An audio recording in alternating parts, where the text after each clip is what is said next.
Rock shows are still a staple in the music industry just as much as they were in the 1980s. According to CNBC.com, the metal band Slayer has made 10 million sales in merchandise alone on their final tour. With that being said, what exactly happens at a rock show? Every genre of music has live shows. Country is focused more on the sound of the music, whereas pop is arguably more about the entertainment of the show.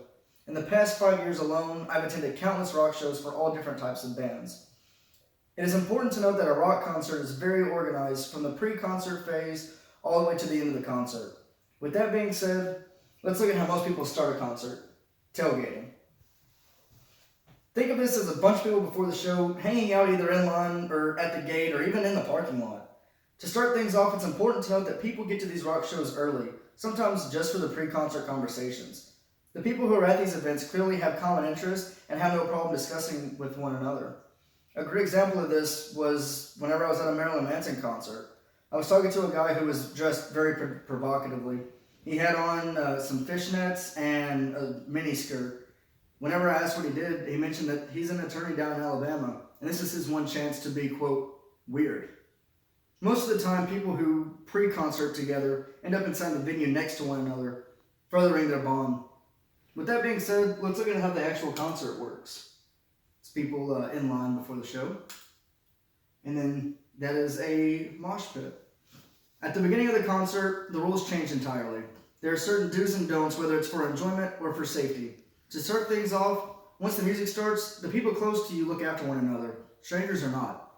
Things can get kind of chaotic between the crowd surfers and the mosh pits, so it's best just to have each other's backs. If you partake in a mosh pit, it's important to understand one goal: don't hurt anyone. According to Harrison Berger, author of Metal, Rock, and Jazz, Perception at the Phenomenology, musical experience, the violence in moshing is accompanied by the subtle awareness that there is a mosh pit, not a riot. It looks chaotic, but everyone there knows their role, and if someone was to fall, they would pick them up immediately and stop the whole thing. It isn't proper etiquette to crowd surf or to mosh in between songs. Doing this will quickly result in people getting very upset and excluding you from the group's activities for the rest of the concert. Once the concert is over, it's everybody's responsibility to look after one another. The most dangerous time of a metal concert is the ending when everyone's about to go home.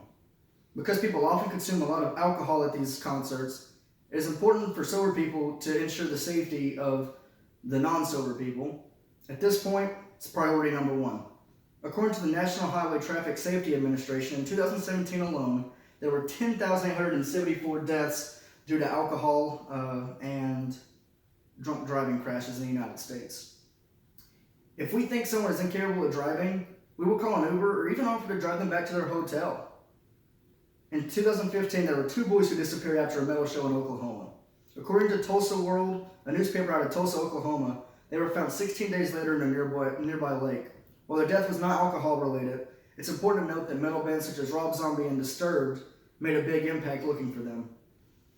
This whole event made a lasting effect on the metal community. It's not a staple that everyone treats each other exactly like family, or maybe even more so. In closing, a metal festival and its community are not nearly as harsh as you may think. It is more like a well-oiled machine from start to finish. I hope this helps in understanding what it's like from beginning to end at a metal show.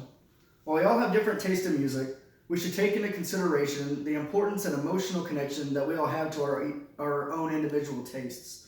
I feel as though if we all put the judgments aside, we may learn something that we enjoy that maybe we wouldn't have tried. In the words of Metallica's lead singer James Hetfield, I would rather regret something than not do something at all.